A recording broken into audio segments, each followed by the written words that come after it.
चलिए सभी लोग 3 बार पानी पीजिए। कल से सुनिए, आप लोग के पास आज हमारी आवाज पहुंची नहीं है। हम सुबह सुबह बोले थे सब लोग जिनके पास आचमनी पंचपात्र, बहुत अच्छी बात है। जो चम्मच नहीं है उनके लिए हम बोल रहे हैं, ठीक है ना। कल से एक एक चम्मच भी लेके आना अपना अपना साथ में। ठीक, पत्नी को भी कराइए आचमन, 3 बार पानी पिलाइए, पत्नी को भी पिलाइए चाचा। अब सभी लोग अपने ऊपर पानी छोड़ेंगे, थोड़ा थोड़ा पानी छिड़किए। ओम अपवित्र बना तो बंदरी का चाह। जितने भी लोग हैं चाहिए दिल दुखाना किसी का, भजन का बोल है। ये सदा न रहा है,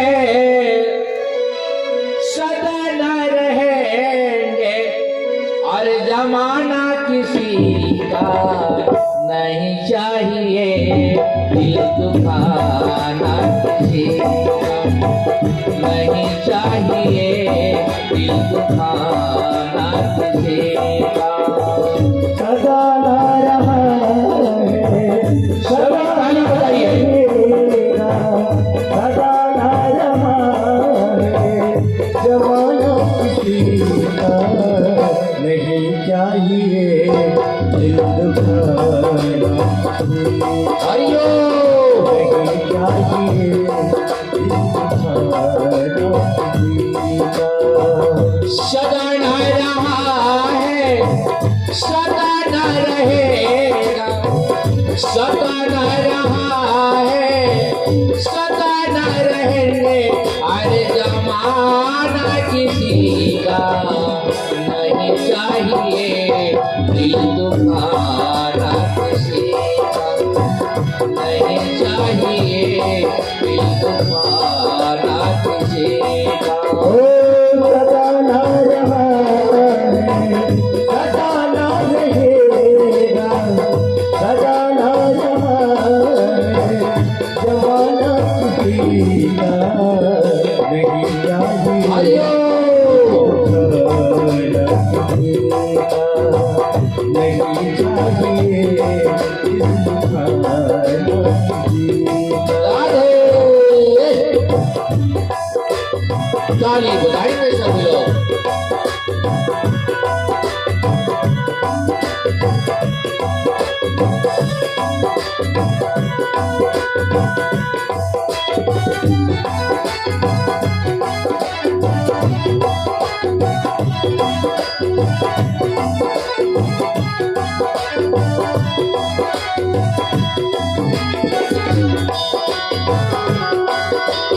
राधे राधे,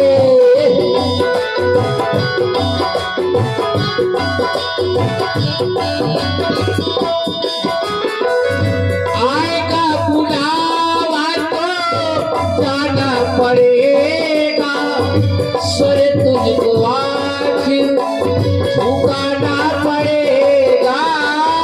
आएगा बुलावा तो जाना पड़ेगा, सर तुझको झुकाना पड़ेगा। आएगा बुलावा तो जाना पड़ेगा, सर तुझको आखिर झुकाना पड़ेगा। आएगा बुलावा तो जाना पड़ेगा, सर तुझको झुकाना पड़ेगा। वहाँ ना चलेगा।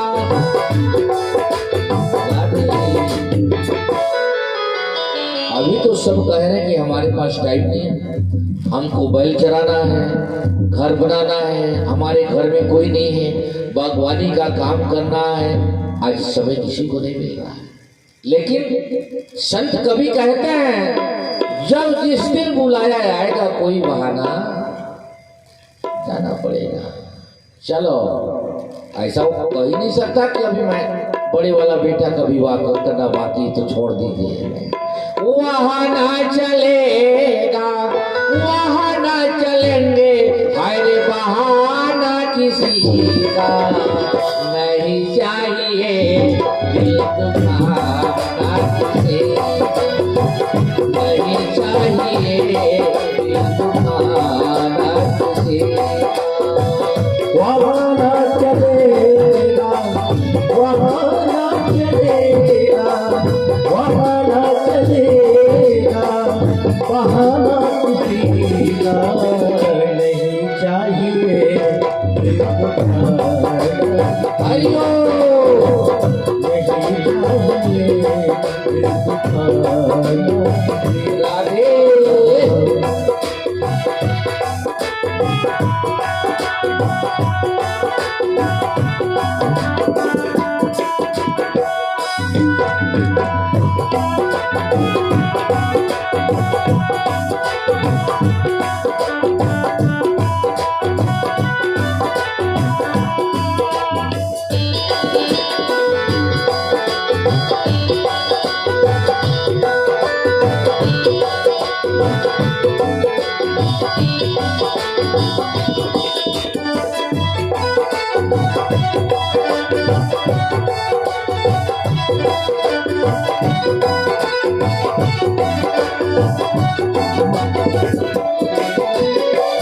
शोहरत तुम्हारी बह जाएगी, ये दौलत यहीं पर रह जाएगी, ये शोहरत तुम्हारी बह जाएगी,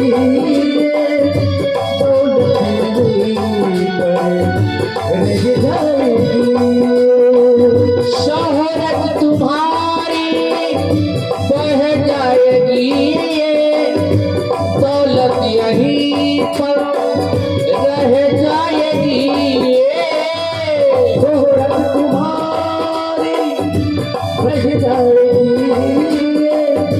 दौलत यहीं पर रह जाएगी। नहीं साथ जाता, नहीं साथ जाता, आए खजाना किसी का। राधे राधे। नहीं चाहिए दिल दुखाना किसी का, नहीं चाहिए दिल दुखाना किसी का। नहीं साथ जाता, नहीं साथ जाता, नहीं साथ जाता, खजाना आइयो नहीं चाहिए, दिल दुखाना किसी का, नहीं चाहिए, दिल दुखाना किसी का।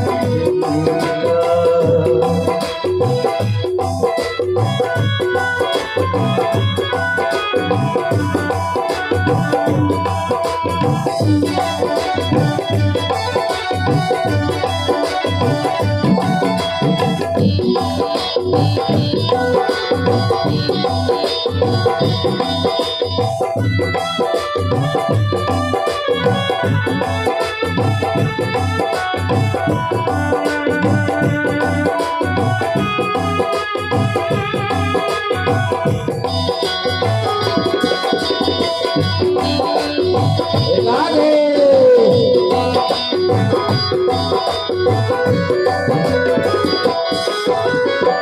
पहले तो तुम अपने आप को संभालो, अपनी ही बुराई तुम और से निकालो।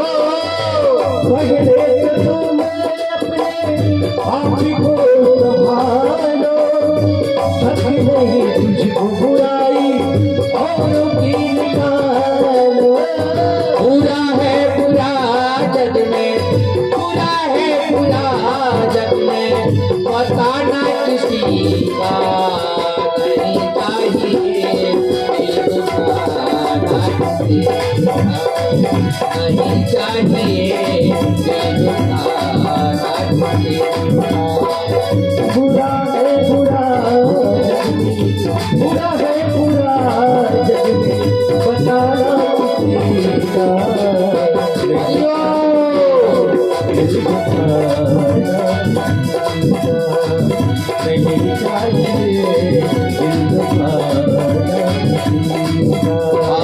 सदा रह रहा है, सदा रह रहेगा, ये सदा रह रहा है, सदा न रहेंगे। हर जमाना किसी का नहीं चाहिए, दिल दुखाना ढूंढेगा, नहीं चाहिए, दिल दुखाना ढूंढेगा, नहीं चाहिए, दिल दुखाना ढूंढेगा, नहीं चाहिए, दिल दुखाना ढूंढेगा, नहीं चाहिए, दिल दुखाना ढूंढेगा। राधे राधे। वन्दे महापुरुषे चरणारविन्दम्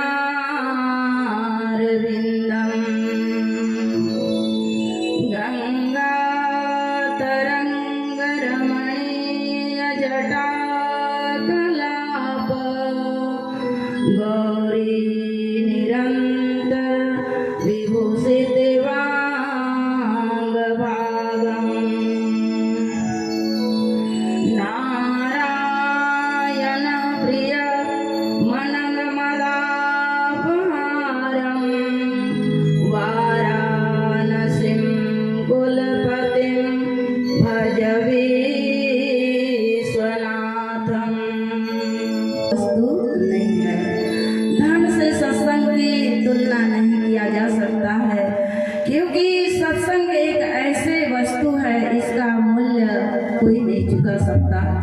सजनों, हम सभी को भगवान की आज कृपा हुआ, क्योंकि संत और भगवान की कथा ये विरले विरले लोगों को प्राप्त होता है जब भगवान की असीम कृपा होता है। इसीलिए पूज्यपाद गोस्वामी तुलसीदास जी महाराज कहते हैं, संत मिलन और हरि कथा तुलसी दुर्लभ दो, सुधदारा लक्ष्मी पाप ही के घर होए। सजनों, शुद्ध होता है पुत्र, दारा माने पत्नी, और लक्ष्मी रुपया पैसा, ये तो पापी के घर में भी होता है, अधर्मी के घर में होता है, धर्मानों के घर में भी होता है, लेकिन सत्संग कोई विरले विरले को मिलता है। मिलता है सच्चा सुख केवल गुरुदेव तुम्हारे चरणों में। भजन का बोल है, मिलता है सच्चा सुख केवल गुरुदेव तुम्हारे चरणों में। मिलता है सच्चा सुख केवल गुरुदेव तुम्हारे चरणों में। मिलता है सच्चा सुख केवल गुरुदेव तुम्हारे चरणों में। मिलता है सच्चा सुख केवल गुरुदेव तुम्हारे चरणों में। गुरुदेव तुम्हारे चरणों में, श्री कृष्ण तुम्हारे चरणों में। गुरुदेव तुम्हारे चरणों में, प्रभु राम तुम्हारे चरणों में। मिलता है सच्चा सुख केवल गुरुदेव तुम्हारे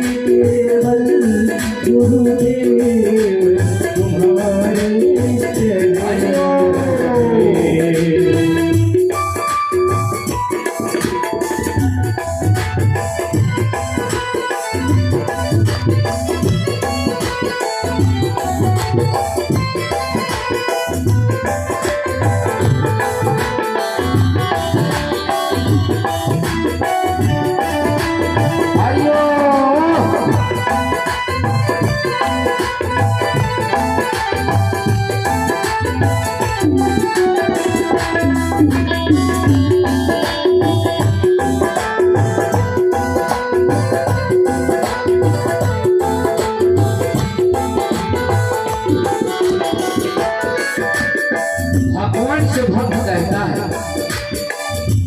श्वासों में तुम्हारा नाम रहे, दिन रात सुबह और शाम रहे। श्वासों में तुम्हारा नाम रहे, दिन रात सुबह और शाम रहे। श्वासों में तुम्हारा नाम रहे, दिन रात सुबह और शाम रहे। बातों में तुम्हारा नाम रहे, दिन रात सुबह और शाम रहे। हर वक्त यही बस ध्यान रहे, हर वक्त यही बस ध्यान रहे, गुरुदेव तुम्हारे चरणों में। हर वक्त यही ध्यान रहे, गुरुदेव तुम्हारे चरणों में। आयो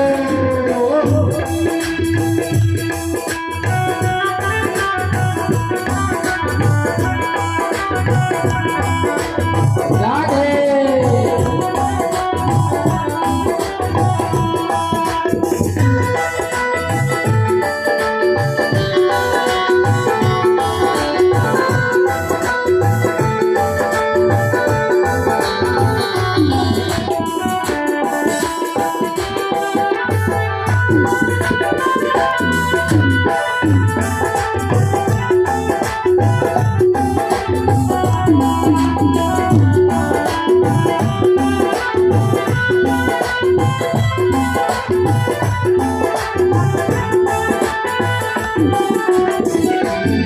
चाहे संकट निया घेरा हो, चाहे चारों ओर अंधेरा हो। चाहे संकट ने घेरा हो, चाहे चारों ओर घेरा हो। चाहे संकट निया घेरा हो, चाहे चारों ओर अंधेरा हो। चाहे संकट ने घेरा हो, चाहे चारों ओर घेरा हो। पर जितना डगमग मेरा हो, पर जितना डगमग मेरा हो, रहे ध्यान तुम्हारे चरणों में।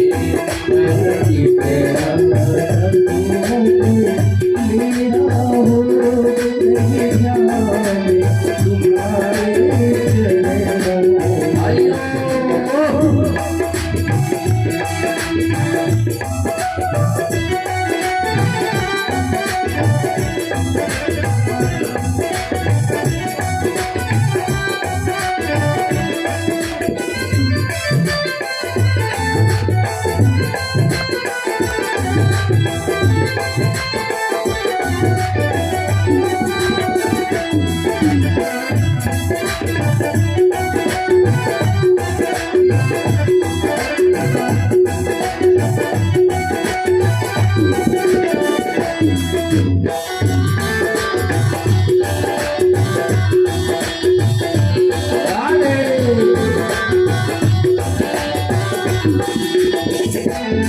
चाहे अग्नि में भी जलना हो, चाहे कांटों पर भी चलना हो।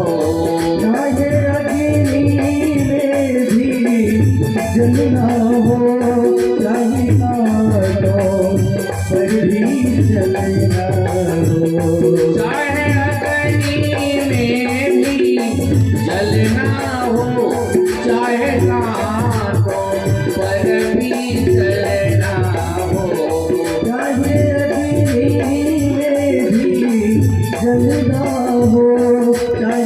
घाटों पर भी चलना हो। चाहे छोड़ के देश निकलना हो, चाहे छोड़ के देश निकलना हो, रहे ध्यान तुम्हारे चरणों में। चाहे छोड़ के देश निकलना हो, रहे ध्यान तुम्हारे चरणों में। गुरुदेव तुम्हारे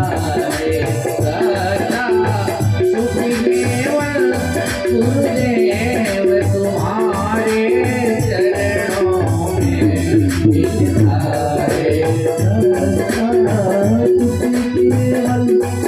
गुरुदेव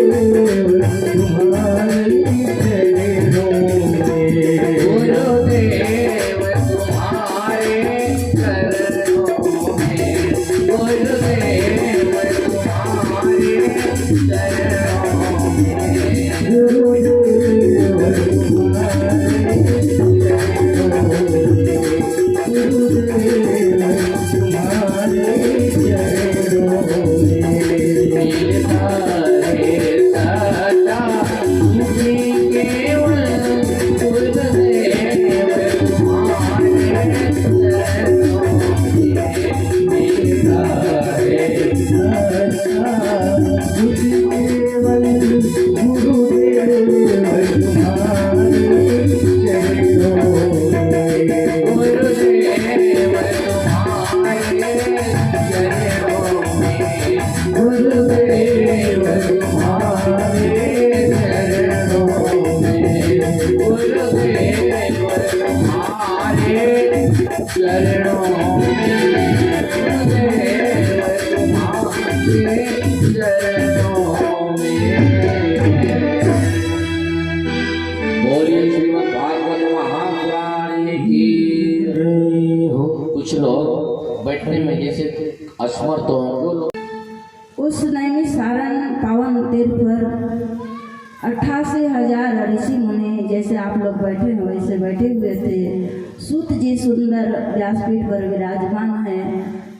सर्वप्रथम इस श्रीमद् भागवत महापुराण के जो श्रेष्ठ वक्ता हैं सुखदेव जी, उनका वंदन सभी करते हैं। आइए हम सभी को उस परम आदरणीय सुखदेव मुनि के चरणों को प्रणाम करते हैं। तत्पश्चात कथा में प्रवेश करेंगे। यम प्रभजंत मनुपेत मपेत कृत्यम द्वैपायनो विरकातर आजुभाव पुत्रेति तन्मयतया तर्वोभिने दुस्तम सर्वभूत हृदय मुनिमान तोस्मि। सुखदेव जी 12 वर्ष तक माता के गर्भ में थे और जैसे ही उनका जन्म हुआ वन की ओर चल गए। क्यों?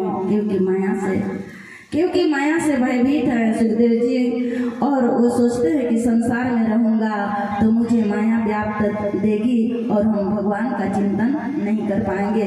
और वन की ओर ऐसे वितराग संत वन की ओर जाने लगे। जब तक हमारे जीवन में संत का दर्शन, संत का आशीर्वाद नहीं होता है, तब तक हमें कोई भी वस्तु सुलभ नहीं होता है। सुखदेव सुत जी उस व्यासपीठ पर विराजमान हुए हैं और कहते हैं, कथा सुनाने लगे।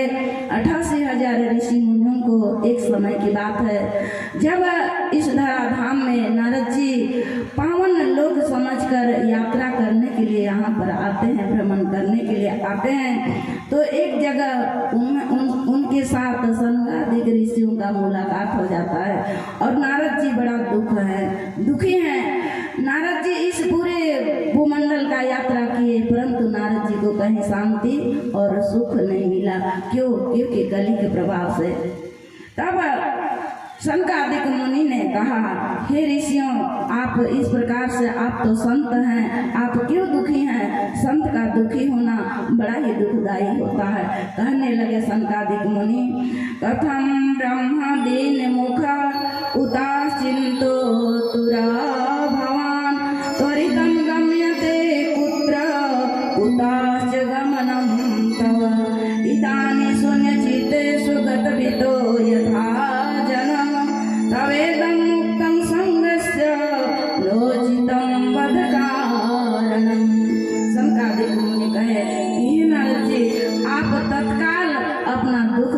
भगवान बताइए। तब नारद जी कहते हैं अहम तो पृथ्वी यतो ज्ञात्वा सर्वमामिति पुष्करम च प्रयागम च काशी गोदावरी तथा हरिक्षेत्रे कुरुक्षेत्रे श्रीरंगम सेतु वंदनम एवमादेषु तीर्थेषु ब्रह्मांड तथा।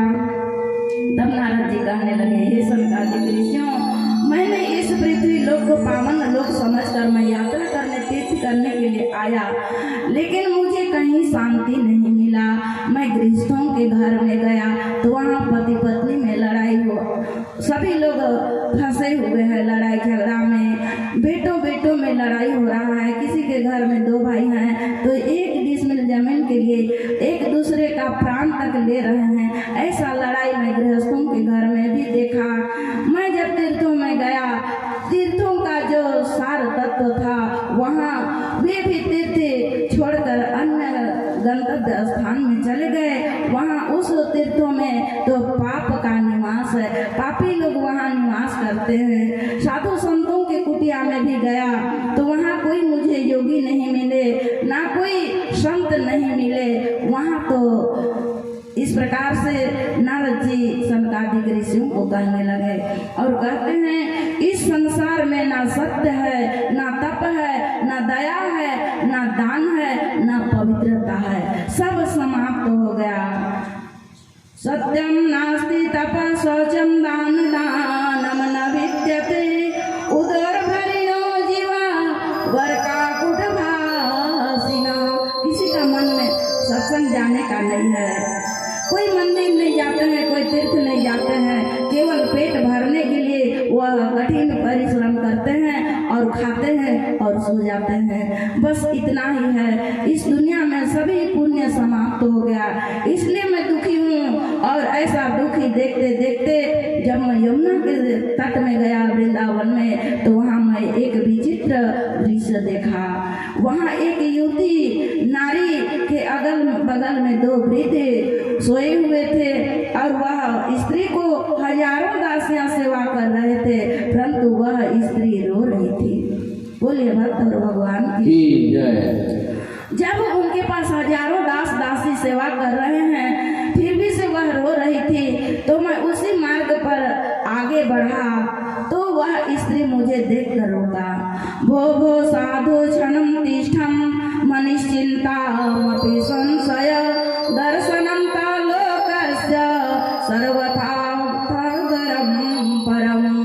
वह स्त्री जब नारद जैसे संत को देखी तो उनके हृदय में शीतलता आ गई, क्योंकि सबसे इस संसार में संतों का दर्शन दुर्लभ माना गया है। संत का दर्शन के समान तो कोई सुख ही नहीं है। इसीलिए संत कहते हैं नाही दारिद्र सम, नाही दारिद्र सम दुख जग माहि, दुख जग माहि संत मिलन सम सुख जग नाहि। राम जय राम सिया राम, राम सिया राम, राम सिया राम, जय जय राम सिया राम। नाही दारिद्र सम, नाही दारिद्र सम दुख जग माहि, दुख जग माहि संत मिलन सम सुख जग नाहि। राम सिया राम जय राम सिया राम, राम सिया राम, राम सिया राम, जय जय राम सिया राम। और वह जो स्त्री थी वह रो रही थी, वो संत को देखी, नारद जी जैसे महान संत को देखी तो उनके हृदय में आनंद ऐसे अनुभव होने लगा। तब वह स्त्री नारद जी को रोक ली और कहती है कि हे संत महात्मा, आपका दर्शन करके मेरे मन में शांति का अनुभव। प्रसंग है आर्याल से निंदरा और जमाई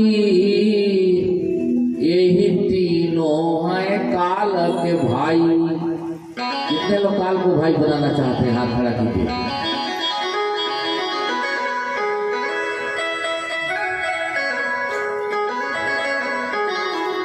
बताइए ताली। राधे राधे। संत कवि वेद में लिखे हैं कि आलस निद्रा और जमाई यही तीनों है काल के भाई। तो काल को भाई कभी नहीं बनाना है, ठीक है? बजाइए ताली सब लोग। इसलिए संत कवि कहे हैं कि जब कभी भी कथा में आप लोग आइए तो आलस, निद्रा और जम्हाई ये तीन चीज को घर में ताला लगा कर आओ, ठीक? एक बार क्योंकि यहाँ हमारी कांति बहनी सुंदर कथा सुना रही है, एक बार सभी चले आए भगवान कन्हैया के धाम में कथा सुनने के लिए, और काल उस गांव में घुसा। जब काल घुसा उस गांव में तो देखा कि कोई घर में एक भी व्यक्ति नहीं है, वो तो सब भगवान कन्हैया के दरबार में आकर कथा कारण ले रहे थे। और जब यहाँ वो काल आया कि किसी न कोई चपेट में मेरा जरूर फंसाएगा, तो जब यहाँ आया तो लेके गदा हनुमान जी उसी दरवाजा में खड़ा थे। अरे बाप रे, बोला ये तो एक से बढ़ के एक पहरेदार है, मेरा ये बस का काम नहीं चलेगा। तो वो धीरे धीरे पीछे साइड से वो आके वो झांक रहा था पर्दा के पीछे से वो काल, और उसी बीच में एक आदमी को जोरदार जम्हाई आया। वो काल सोचा कि मेरे को सुंदर गुफा मिल रहा है, और वाकई उसके मुंह में वो घुस गया। तो आलस निद्रा और जम्हाई और यही तीनों हैं काल के भाई। जब घुस गया उसके मुंह में, घुस गया, कथा खत्म हुआ, प्रसाद वितरण हुआ, चला गया घर अपना। रात का समय था, बिस्तर में लगा के सिरहाना सोने लगा। फिर वहाँ आया जमाई, तो काल फट से निकल गया उसके मुंह से। आधी रात का समय था। बंधु बोला क्यों? बोले अब तुमको खाऊंगा मैं। बोले अरे तुम कहाँ से चले आए? मैं तो कथा सुनने के लिए गया था पाप तो को काटने के लिए। तुम यहाँ कहाँ हो, कौन हो? बोले मैं काल हूँ, तुम्ही ने मेरे को गुफा दिया था सुराने के लिए, इसलिए मैं तुम्हारे साथ आया हूँ, तुमको छोड़ूंगा नहीं। तो बंधु आप लोग आलस निद्रा और जम्हाई और यही तीनों है काल के भाई। काल को घर में छोड़ के आलस निद्रा और जम्हाई को आना है, ठीक है? बजाइए ताली, बोली राधे राधे। आइए छोटा सा भजन गाला करते हैं, फिर कथा में आनंद लेंगे।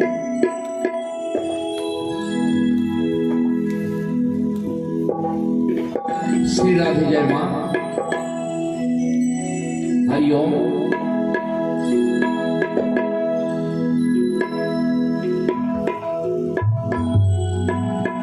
अरे बिन पानी के तरिया बिरथा, बिन रुखुआ के छाव, बिन तुलसी के चौराय बिरथा, बिन मुखिया के गांव, तो बिना कर्म के धर्म बिरथा, और बिना भजन के भाव, बिन भक्ति के मिले न मुक्ति। भजले रे श्री राम। राधे राधे। भैया जी हाँ होते कथा भगवान के।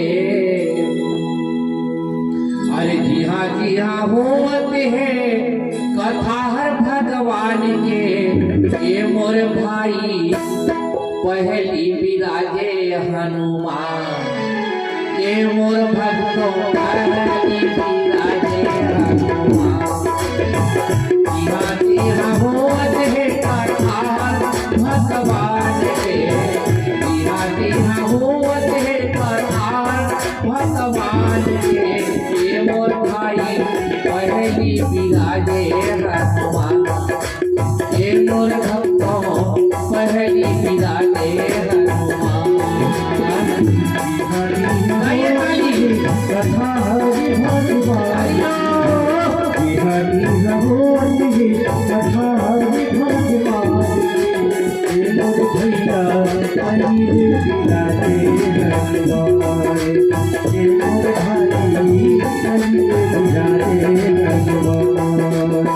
दिया दिया होत है कथा भगवान के दिया दिया होत है भगवान के ये मोर भैया पहली बिराजे हनुमान ये मोर भक्तों पहली बिराजे हनुमान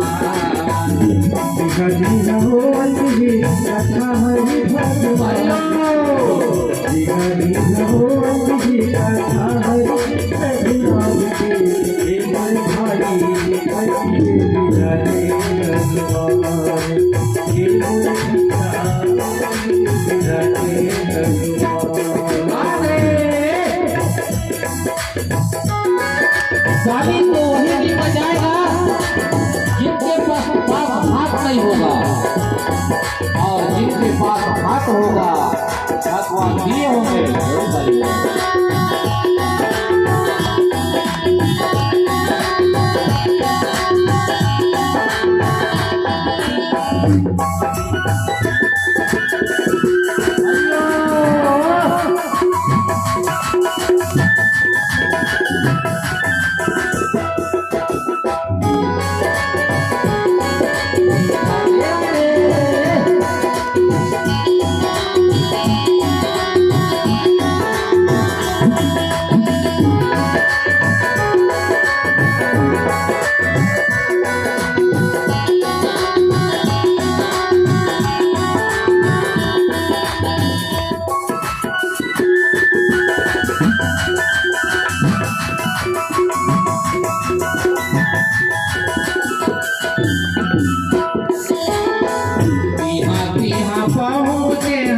देवता चारों धाम के यहाँ पहुँचे हैं देवता चारों धाम के धन धन तुलसी कथा लगाए लीजिए भगवान धन धन तुलसी कथा लगाए लीजिए भगवान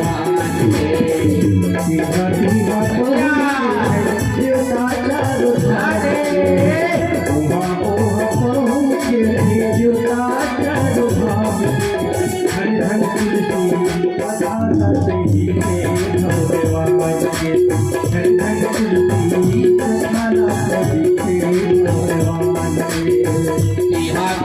पहुँचे हैं देवता चारों धाम के पहुँचे हैं देवता चारों धाम के अंधन तुलसी कथा लगाए लीजिए भगवान अंधन तुलसी कथा लगाए लीजिए भगवान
धन धन तुलसी कथा रात्रि के भगवान के धन धन तुलसी कथा रात्रि के भगवान के धन धन तुलसी कथा रात्रि के भगवान अरे धन धन तुलसी कथा रात्रि के भगवान के धन धन तुलसी कथा रात्रि के भगवान राधे राधे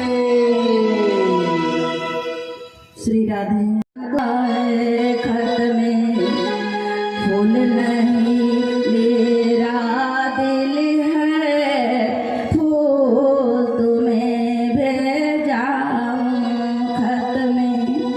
और बहुत तुम जितना जल्दी हो सके कहीं पर मिलो, नहीं तो तुम्हारे बिना मैं मर जाऊंगा। और वह लड़की भी पत्र लिखी, ठीक है मैं तुमसे मिलना चाहती हूँ। एक नदी के तट पर वह लड़की बुलाती है उस लड़का को और जाता है, और वह लड़का बोलता है कि तुम्हारे बिना मैं एक क्षण भी जीवित नहीं रह सकता, ऐसा मेरा मन हो गया। अब जितना जल्दी हो सके हम एक दूसरे से विवाह कर ले तो अच्छा रहेगा। तब वह लड़की कहती है अच्छा ठीक है, आप मुझे इतना अगर प्रेम करते हैं तो मुझे एक वचन दीजिए, मैं आपसे कुछ मांगना चाहती हूँ। तो वह जो लड़की बोलती है उस लड़का से क्या मांगना चाहते हो बताओ, अगर तू चाहेगी ना तो मैं अपना प्राण भी न्यौछावर कर दूंगी। तब वह लड़की बोलती है ठीक है, यदि तू मुझे इतना प्यार करता है तो तू कल इतना ही समय आना और कल मुझे तू अपने माता का कलेजा ला कर देना। बोलिए भगवान। सजनों, वह माता पिता के चले जाने के बाद कैसे कैसे परिस्थिति में उस बेटा को लालन पालन की थी, और जब तक वह माँ बेटा घर में नहीं आ जाता तब तक वो सोती नहीं, बेटा का चिंतन करते रहती। जब तक वह बेटा नहीं आता तब तक वह भोजन तक नहीं करती। आज काफी रात हो गया, वह लड़का 12 बजे पहुंचा और माँ को गहरी नींद आ गई थी, क्योंकि माँ रोज दिन इंतजार करती थी। जब पुत्र घर में आता था तब वह सो पाती थी, और वह लड़का रोज दिन विलम्ब करके आता था। ऐसे में माँ को अचानक नींद आ गया। बोलिए भगवान की।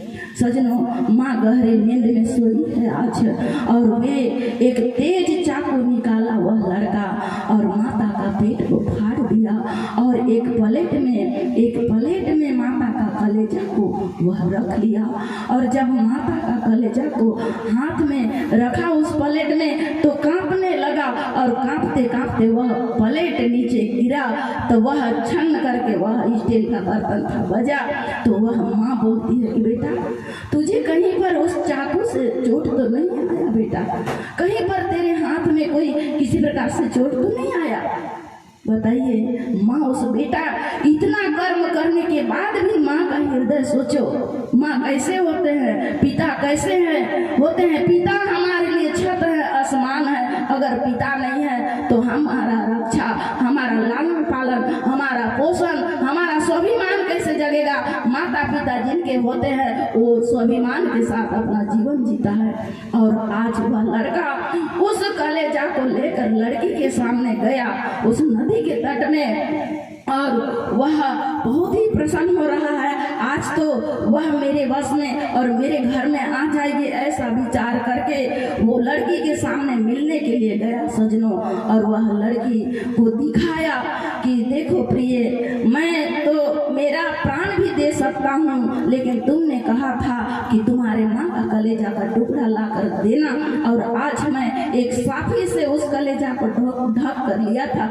जैसे ही उस साफी को उठाया और दिखाया, और वह लड़की अपने हाथ से उस लड़के के गाल को 2 चाटा लगाया। बोलिए भक्त और भगवान की।